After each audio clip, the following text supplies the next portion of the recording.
Nagsisimula ang kwento sa isang lalaking desperadong nagsasabing gusto niyang mabuhay. Dito natin nakilala si Kim Yik, isang lalaking may bihirang sakit.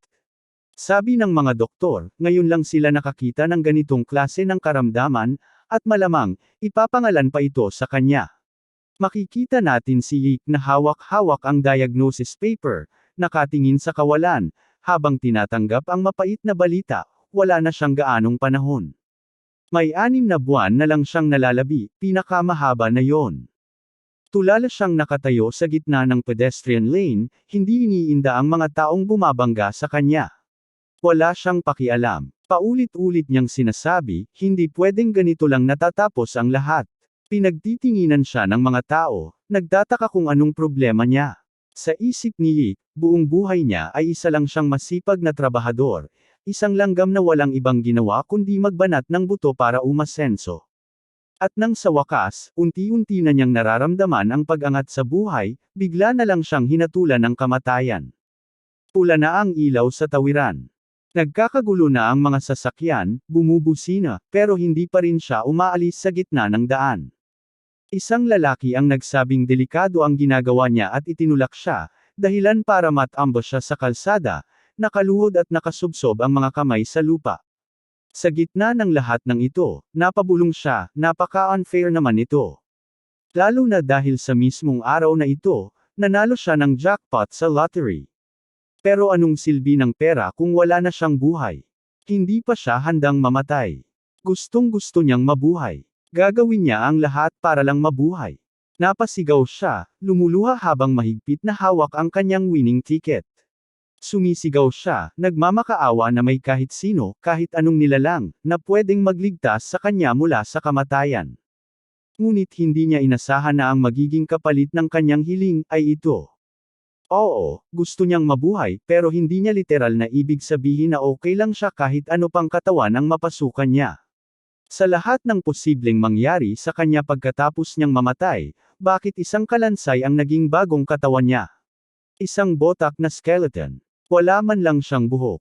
At kahit gusto niyang i-enjoy ang masamang bahagi ng pagiging buhay, hindi niya magawa dahil sa anyo niyang ito. Biglang may mga halimaw na tumatakbo papalapit sa kanya. Napalingon siya, hinigpitan ang hawak sa espada, at agad pinagpira-piraso ang mga kalaban gamit ang isang mabilis na paghiwa. Sa isip niya, kailangan kong tapusin silang lahat. May dugong tumutulo mula sa kanyang espada. Napalingon siya ng makarinig ng malalakas na yabag. Isang dambuhalang nilalang ang humahabol sa kanya, inaabot siya ng napakalaking palad nito. Pero hindi siya nagpaabot, tumalon siya sa ere, umiwas sa atake, at ngayon ay nakatingin pababa sa halimaw. Unti-unti siyang napangiti. Matatapos na rin sa wakas ang kabaliwang ito. Sa isang ubos lakas na sigaw, sinugod niya ang halimaw at pinugutan ito ng ulo. Sa eksenang ito, parang isang tunay na bayani ang kanyang tindig, isang superhero pose. Hininga niya ng malalim. Sa wakas, tapos na sila lahat. Sa puntong ito, tuluyan na niyang nilipol ang buong hukbo ng mga rebeldeng halimaw. Malaya na siya. Ipinaliwanag niya na matapos siyang muling ipanganak bilang isang kalansay, isang mababang uri ng summon monster, hindi siya nagpapi. Nag-evolve siya bilang isang undead lich, at siya mismo ang naging dahilan kung bakit muling sumigla ang demonkind, na halos naglaho na noon. Oo, wala pa rin siyang buhok. Pero ayos lang. Dahil ngayon, siya na ang dakilang hari ng mga demonyo. Pero syempre, dahil mga halimaw sila, hindi nila tama ang pagbigkas ng pangalan niya. Sa halip na Yik, paulit-ulit nila siyang tinatawag na, Isaac. Kahit ilang beses na niyang sinabi na hindi iyon ang pangalan niya. Hindi nga nila kayang bigkasin ng tama ang pangalan niya, pero wala na siyang pake. Sa mga hanggal na to na ni hindi man lang kayang banggitin ang pangalan niya ng maayos, ito na ang huling palm. Tinanong siya ng mga halimaw kung saan siya pupunta. Umiti siya at sinagot sila, kukunin ko ang nararapat na para sa akin. Dahil ang huling layunin niya, ay muling maging tao. Gusto niyang maranasan ulit ang kumain. Gusto niyang maramdaman ang sakit. At higit sa lahat, gusto niyang mabuhay ng tunay, hindi bilang isang undead, kundi bilang isang tao na malaya niyang magagawa ang lahat ng gusto niya. Biglang lumipat ang eksena. Mula sa madilim na mundo kung saan siya naroroon, biglang lumitaw ang isang lugar na nakasisilaw sa liwanag, ang eksaktong kabaligtaran ng kanyang kinalalagyan. Sa gitna ng engranding bulwagan, isang ulo ng halimaw ang itinapon sa sahig. Tahimik ang lahat. Kitang-kita sa mukha ng mga Diyos ang pag-aalala. Pero syempre, si Yik. Nakangiti lang siya. Dito natin unang nasal ayan ang dibinong kaharian, ang lugar kung saan naninirahan ang makapangyarihang mga Diyos, nakaupo sa kani-kanilang mga trono. Humakbang si Yik sa gitna at diretsyong sinabi, tapos na. Nalipol ko na ang lahat ng paksyon na lumalaban sa inyo. Ngayon, gusto niyang malaman kung tinutupad ba nila ang kanilang pangako. Ayon sa kontrata, kapag natapos niya ang misyon, gagawin nila siyang tao muli. Nagbulungan ang mga Diyos na parang hindi makapaniwala sa bilis ng pangyayari. Akala natin aabutin siya ng 500 taon. Bulong ng isa. Anong klaseng sira-ulong halimaw to? Bulalas ng isa pa. Ang totoo, plano lang pala ng mga pinuno ng mga Diyos ang lahat ng ito. Ginamit lang nila si Yik bilang isang libreng alipin para tapusin ang trabaho nila. Napailing si Yik. Naririnig ko kayo. Ano na naman tung pinapatagal niyo? Malinaw ang usapan. Gagawin nila siyang tao kapag natapos niya ang misyon. At natapos na niya ang misyon. Ngunit biglang sumingit ang isa sa mga Diyos, pwede bang may ipagawa pa kami siyong isa pang bagay? Napapikit ng mariin si Yik, at napakagat sa kanyang di umiiral na labi. Ano ko, isang walang laman na bungo na kayang-kaya ninyong yutuon. Iniisip niyo bang madadalo niyo ko sa ganyan? Nagngit-ngit siya at humakbang palapit, Diyos man kayo o hindi, kukunin ko ang nararapat para sa akin. Napasigaw siya, ginawa niyo lang ba akong alipin kahit wala naman pala kayong kakayahang ibalik ako bilang tao mula pa sa simula? Napatingin sa kanya ang mga Diyos, at sa wakas, inamin nila ang katotohanan. Napansin na niya, bulong nila. Kaya nga mula pa lang sa simula, tutol na kami sa planong to. Nanigas ang panga ni Yik. Yan lang ba ang masasabi niyo? Ipinaliwanag nila na dahil siya ay isang nilalang na muling isinilang sa pamamagitan ng bawal na mahika, wala siyang koneksyon sa natural na batas ng mundo. Ibig sabihin, hindi siya maaaring mamatay. Dahil isa siyang undead, hindi siya tinatablan ng pagtanda. At dahil sa kanyang abilidad, isa siyang banta kahit sa mga Diyos mismo. Kung hindi nila siya kayang gawing tao, wala na silang halaga sa kanya. Sinubukan siyang pakiusapan ng mga Diyos, bigyan mo lang kami ng kaunting panahon. May ilang bagay pa kaming ipapagawa sa iyo, at baka magawa na natin yun. Pero hindi na nagdalawang isip si Yik. Hindi na. Bigo na kayo sa pangako niyo, wala nang pangalawang pagkakataon. Ngayon, oras na para pagbayaran niyo to. At maging mga kalansay na rin kayong lahat, katulad ko. Nagsimula siyang tumawa, isang nakakakilabot na halakhak na pumuno sa buong bulwagan. Sa harap ng mga nanginginig na Diyos, iniangat niya ang kanyang kamay, at isang nakamamanghang enerhiya ang nagsimulang bumalat sa paligid. Ang kanyang aura, kumikislap at lumilipas-lipas na parang isang nagngangalit na bagyo. Sa kanyang mga kamay, isang maliit ngunit nakakatakot na lilap purple orb ang unti-unting nabubuo. Habang ang mga Diyos ay napasigaw sa takot.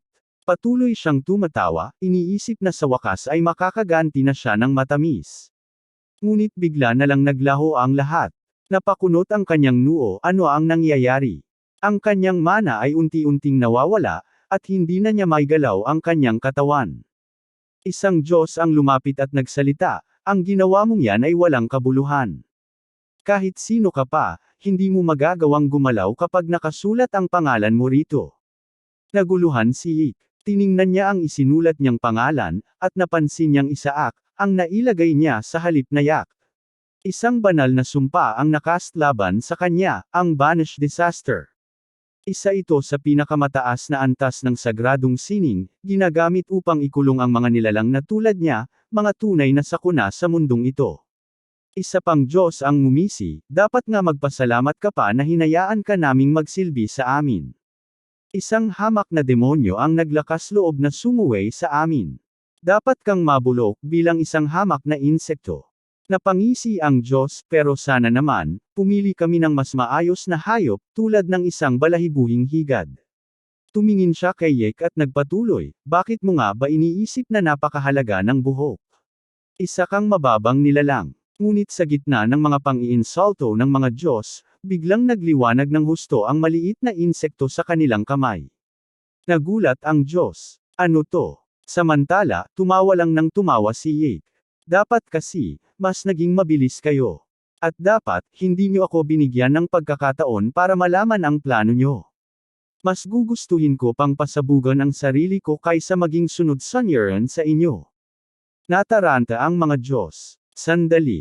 Huwag mo yan gawin. Ngunit huli na. Sa huling sandali bago siya sumabog, malakas niyang isinigaw, kainin niyo to, mga HANGAL. Isang makulay at napakalakas na pagsabog ang pumuno sa buong silid, isang aurang nagliliwanag sa iba't ibang kulay ng bahaghari. Sa labas ng kanilang dambuhalang tore, kitang-kita ang nakakasilaw na pagsabog na lumamon sa buong lugar. Nang mawala ang liwanag, nakatayo pa rin ang mga Diyos, walang namatay sa kanila, ngunit halatang nagulat sila. Nasiraan na ba yun ng bait para pasabugan ang sarili niya? Nagtinginan sila. Nagtagumpay ba ang sumpa? Lumapit ang isang Diyos sa isang maliit na bagay sa sahig. Mukhang gumana nga ang ritual. Ang kaluluwa niya ay nakakulong na. Ngayon na wala na ang hari ng mga demonyo, mababawi na nila ang kanilang dating kapangyarihan. Sa tuwing naglalaho ang isang demonyo, lalo silang nagiging makapangyarihan. Pero hindi sila maaring magpakampante, hindi nila alam kung kailan muling isisilang ang susunod na sakuna. Kaya napagpasyahan nila, lilikhay nila ang perpektong sisidlan para sa isang banal na santo sa mundo ng mga tao, at lilipulin ang lahat ng demonyo sa mundo. Sigurado ka bang kaya mong gawin yan? Tanong ng isang Diyos sa kanyang kasamahan.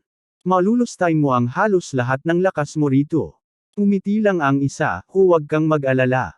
Ang mahalaga, piliin natin ang tamang kaluluwa para ipasok sa katawan ng banal na sisidlan. At para kay hari ng mga demonyo, habang buhay ko siyang paparusahan bilang isang maliit na insekto. Ngunit sa loob ng kadiliman, may naririnig tayong boses. Ito ang mga naiisip ni Yake. Ano to? Anong nangyari? Bakit parang, nagiging gago na ako? Dahil ba naging kalansay ako noon, kaya parang naging bobo na rin utak ko? Pero may isa pang bagay ang hindi niya maipaliwanag. Bakit ang liwanag dito? Sinubukan niyang takpan ang kanyang mga mata, ngunit nang iangat niya ang kanyang kamay. Ano tong tinitingnan ko? Bakit ang liit at ang taba ng mga daliri ko? Parang mga hotdog sa tindahan. Nanlaki ang kanyang mga mata. Sandali lang, ito ba ang katawan ng isang tao? Ibig sabihin, natupad ang hiling ko. Ano to? Nagkamali ba ng selyo ang mga Diyos?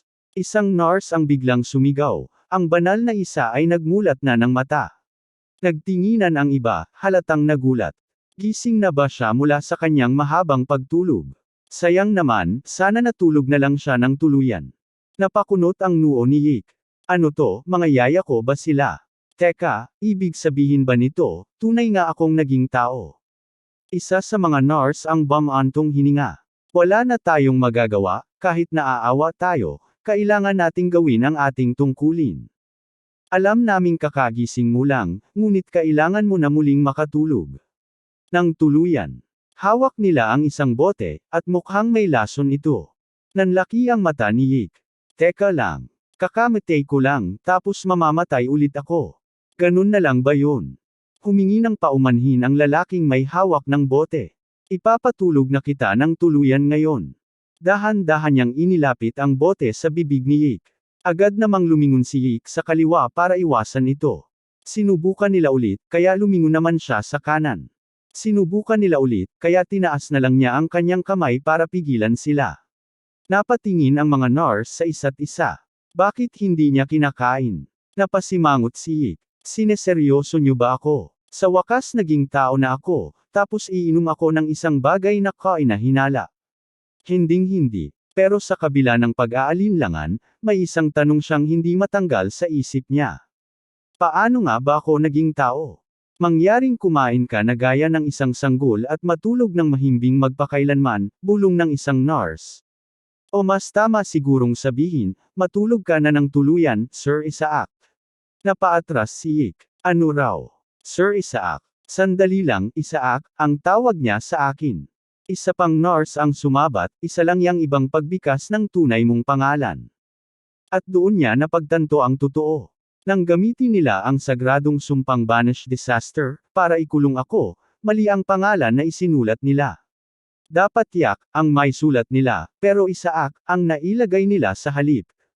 Dahil doon, hindi ako nasil. Sa halip, nag-reincarnate ako sa ibang katawan, na may parehong pangalan. Biglang natawa ng malakas si Yik. Akala nyo ba kayo ang nanalo? Nagkamali kayo, dahil hindi ninyo ako nasil ng maayos. Ngunit bago pa niya matapos ang kanyang pagtawa, isang nurse ang biglang isinaksak ang bote sa kanyang bibig. Ag! Biglang nanlaki ang mata niya. Hindi, to masama. Sinubukan niyang iwaksi ito, ngunit nanlaki ang mata ng mga nurse. Ano to? Bakit parang napakalakas ng sanggol na to? Sa huli, napilitan siyang tikman ang laman ng bote, at agad niyang naramdaman ang malaasang sumabog sa kanyang dila. Ano to? Gulay. Ang sama ng lasa, parang tae. Ganito ba ako mamamatay? Kakabalik ko lang bilang tao, tapos ganito lang yun. Unti-unting lumabo ang kanyang paningin.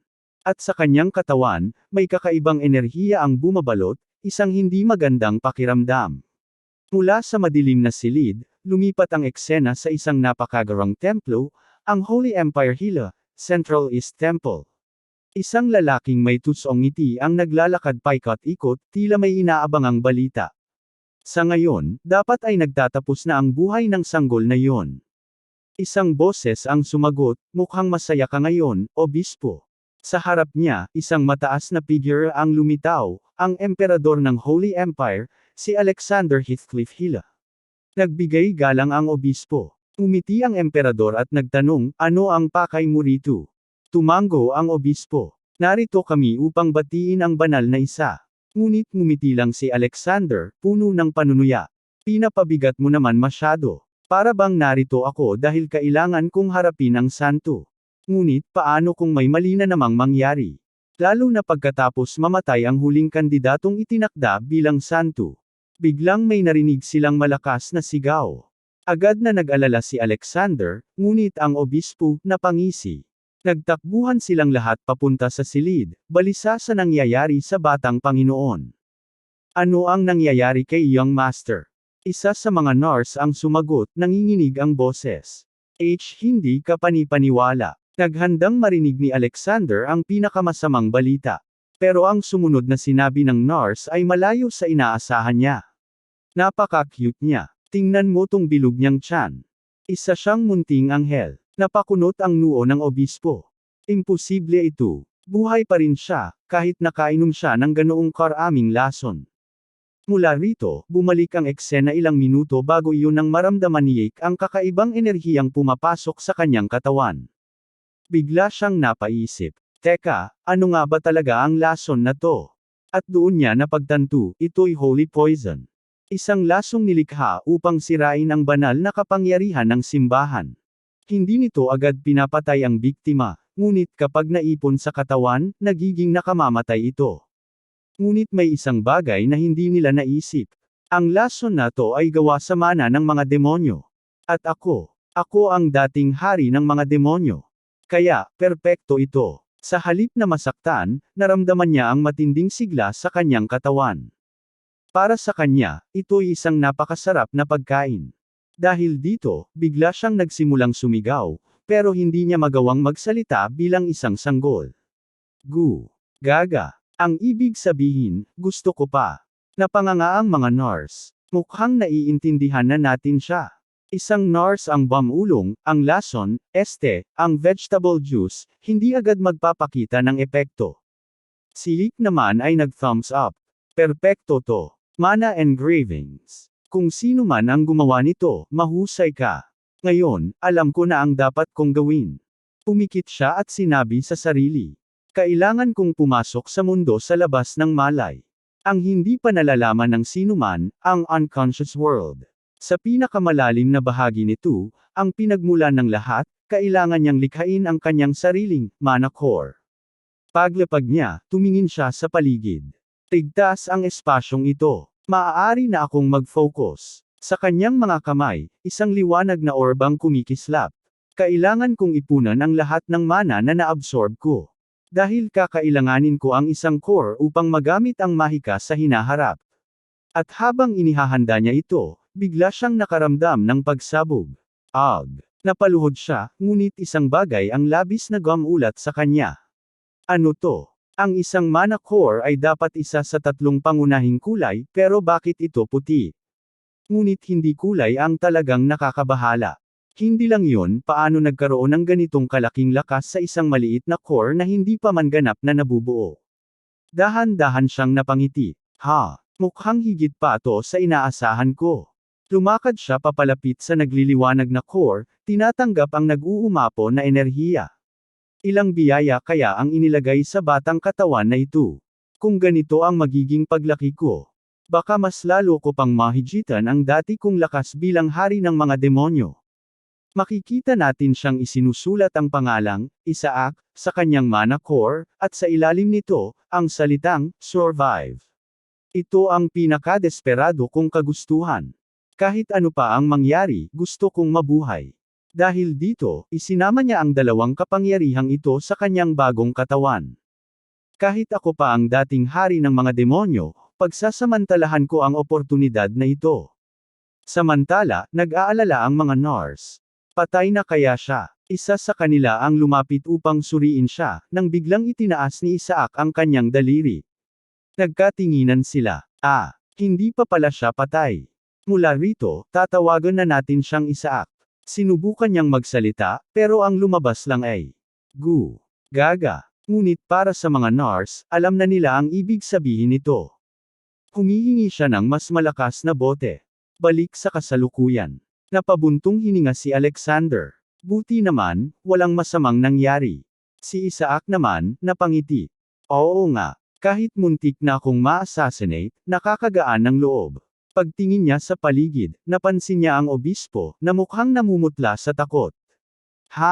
Bakit siya mukhang gulat na gulat?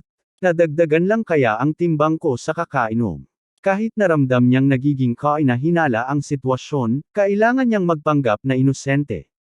Sige, ngiti lang. At doon siya ngumiti ng matamis sa obispo.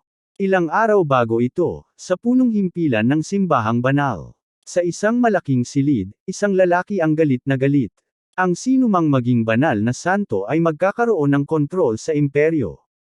Isang malaking biro. Kaya lahat tayo, itinutulak ang sariling anak upang maging santo. Pero ang mga pesteng pamilya ng Maharlika, nakikialam. Napatingin siya sa obispo. Siguraduhin mong inaasikaso na ang ibang kandidato. Huwag kang mag-alala, sagot naman ng obispo. Ginagawa na namin ang nararapat. Nakangiti ang lalaki, pero bigla siyang nagdilim ang mukha. May narinig akong, isang napakapangit na balita. Sinasabi nilang may lumitaw na kandidato mula sa House Esuo. House Esuo. Napadiin siya sa hawak niyang kalos. Hindi ito maganda. Ang House Esuo ay kanang kamay mismo ng emperador. Tumayo ang obispo, ngunit umiling lang ang lalaki. Wala na tayong magagawa riyan. Bigla niyang itinapon ang kanyang kalos sa sahig. Sigurado akong patay na siya bago pa siya makarating dito. Pumunta ka roon at siguruhing patay nga siya. Tandaan mo, ang santo ay dapat manggaling lamang sa House of Barrett. Dito natin nakilala ang kardinal na si Harry Barrett. Balik sa kasalukuyan. Habang iniisip ito ng obispo, hindi niya maiwasang kumulo ang dugo. Sinabihan akong patay na ang bata, pero bakit siya buhay pa? Hindi ito pwedeng magpatuloy. Samantala, pinagmamasdan ni Alexander si Isaac. Interesante. Tinitigan niya ang matingkad na platinum blonde na buhok ng bata. Ikaw nga ay may maladyos na wangis. Ang nagtatag mismo ng banal na imperyo, ay may parehong kulay ng buhok. Dahan-dahan siyang tumayo. Mukhang ikaw na nga ang huling kandidatong banal na santo. Nagulat si Isaac nang marinig na ang batang ito ay isang kandidatong santo. Kaya pala paulit-ulit nila akong tinatawag na banal. Samantala, napansin ng obispo na unti-unti nang kinakampihan ng emperador ang bata. Hindi ko maaring hayaan itong mangyari. Kaya agad niyang sinabi, gusto kong inspeksyonin ang bata. Napakunot noo si Alexander. Bakit? May kakaiba rito, sagot ng obispo. Walang paraan na kayang ubusin ng isang sanggol ang lahat ng gulay na iyon. Napatawa si Alexander. Ano naman ang kakaiba sa isang kandidatong santo na kumakain ng pagkaing pangmonghe? Samantala, si Isaac naman ay lugmok. Paanong ang hari ng mga demonyo ay naging kandidatong santo? Sinabi ni Alexander na maaari lamang silang magpatuloy kapag dumating na ang kinatawan mula sa House Esau. Pero sa di inaasahang pagkakataon, bumuga ng demonic energy si Isaac. Aba, parang nagkamali yata ako. Napatingin siya sa paligid, nag-aalalang baka mabuking siya. At doon niya nakita ang obispo, unti-unting inilalapit ang kamay sa kanya. Alexander, sigaw ng obispo. Naramdaman ko ang demonic energy mula sa batang ito. Talagang kainahinala ito. Napamura si Isaac sa isip. Putik, na ata ng gagong ito. Mas lalo siyang nag-alala nang sabihin ng obispo.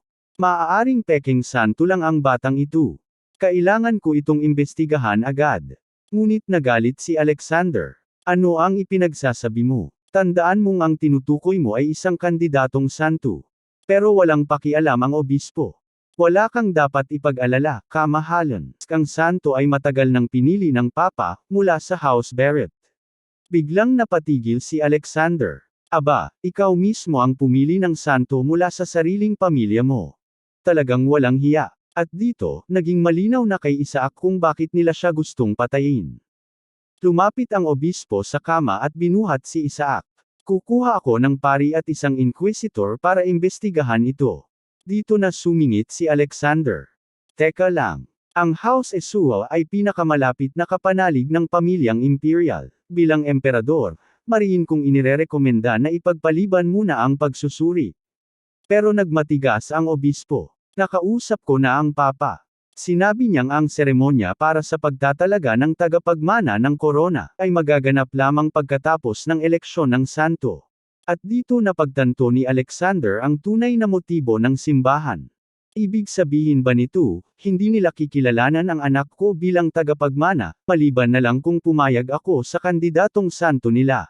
Samantala, nalilito si Isaac. Kung tutuusin, ayaw ko namang manatiling kandidatong santo. Sobrang delikado nito. Paano kung madiskubre ang tunay kong pagkatao? Pero nagpatuloy sa pananakot ang obispo. Kung hindi namin may imbestigahan ang bata ngayon, kakailanganin naming gumamit ng banal na sining ng eksorsismo. Nanlaki ang mata ni Isaac. Napakapit siya ng mahigpit sa hawak niyang bote. Kapag siya ay tunay na tao, walang mangyayari sa kanya. Pero kung siya ay isang demonyo, agad namin siyang pupuksin. Nasa sahig na ang obispo, nanginginig, isang ngipin niya ang tumilapon sa ere. Napatulala ang lahat. Sa kabilang banda, si Isaac ay nakangiti ng malademonyo, nagsasalita sa tunog ng isang sanggol. Aba, bastos kang anak ng salungguhit sige, makikipaglaro ako sa laro mo. Napaatras ang obispo, hawak ang namamagang pisngi. Paanong isang simpleng bote lang ang may ganitong lakas? Ang ibang naroon ay nagulat rin. Sandali, ang liwanag na iyon, banal na kapangyarihan ba yun? Baka siya talaga ang tunay na santo. Nagngingit-ngit ang obispo. Oo, nakakaramdam rin ako ng banal na kapangyarihan mula sa kanya. Pero iba ito. Ngunit bago pa siya makakilos, pinalipad na naman ni Isaac ang bote. Bag. Isa pang diretsyong palo sa mukha. Ano ngayon ang gagawin mo, ha? At hindi lang iyon, tuloy-tuloy na pinagpapalo ni Isaac ang obispo, paulit-ulit. Puta, parang punching bag lang ah. Halos hindi na makasalita ang obispo. Ito'y mana. Samantala, si Alexander naman ay natuwa lang sa nakikita niya. Si Isaac, sa kabilang banda, ay patuloy na pinalalakas ang bote gamit ang magic. Palalakasan ko pa lalo ito, tapos bibigyan kita ng huling palo. At gamit ang kanyang mukhang inosenteng baby face, isang malakas na palo ang sumunod. Napaluhod ang obispo. Pero imbes na makita siyang kahabag-habag. Tingnan mo. Nakaluhod siya habang humahanga sa banal na kapangyarihan ng santo. Nagkagulo ang mga tao. Samantala, si Isaac ay may napaansing kakaiba. Bakit, sa tuwing ginagamit ko ang mana ko, may banayad na banal na enerhiya rin akong nararamdaman. Hindi ito dapat posible. Ang banal na kapangyarihan at mana ay hindi maaaring pagsamahin, maliban na lang kung may kinalaman ito sa puting manor. Biglang hinawakan ng obispo ang bote, pinigilan ito. Kinalit niya ang kanyang mga mata kay Isaac bago niya itinapon ang bote sa sahig. Crack! Isinusumpa ko sa lahat ng mayroon ako, kailangan nating gamitin ang banal na ritual. Napairap si Isaac. Ha? Hayop ka. Kahit ano na lang ginagawa mo, ano? Hindi ko naman balak na umabot sa ganito pero, sige na nga. Bigla siyang dumukot sa loob ng balabal ng obispo. At doon niya may hinugot na kakaiba, isang nakapulupot na kamay. Nagulat ang obispo. Ano yan? Bakit nasa'yo yan? Nagngit-ngit ang kanyang mukha, saka ipinaliwanag kung ano ang bagay na iyon. Isa itong mataas na antas ng selyadong bangkay ng isang demonyo. Sa madaling salita, isang totem. Isa itong artifact na ginagamit laban sa mga demonyo. May kakayahan itong sumipsip ng mana mula sa ibang bangkay ng demonyo.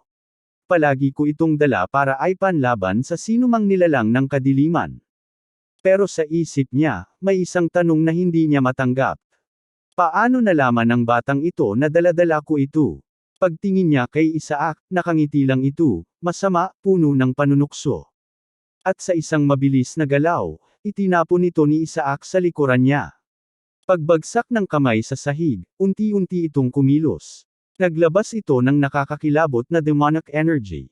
O, obispo, panoorin mo ito ng mabuti. Dahil lahat ng ito, isang malamig na ngiti ang lumitaw sa mukha niya. At sa isang simpleng pagpitik ng daliri, biglang nabuo ang isang demonic monster mula sa kamay. Nagkagulo ang lahat, napasigaw sa takot ang mga naroon. At habang nagbubulungan ang lahat, napatawa lang si Isaac bago tumitig sa obispo.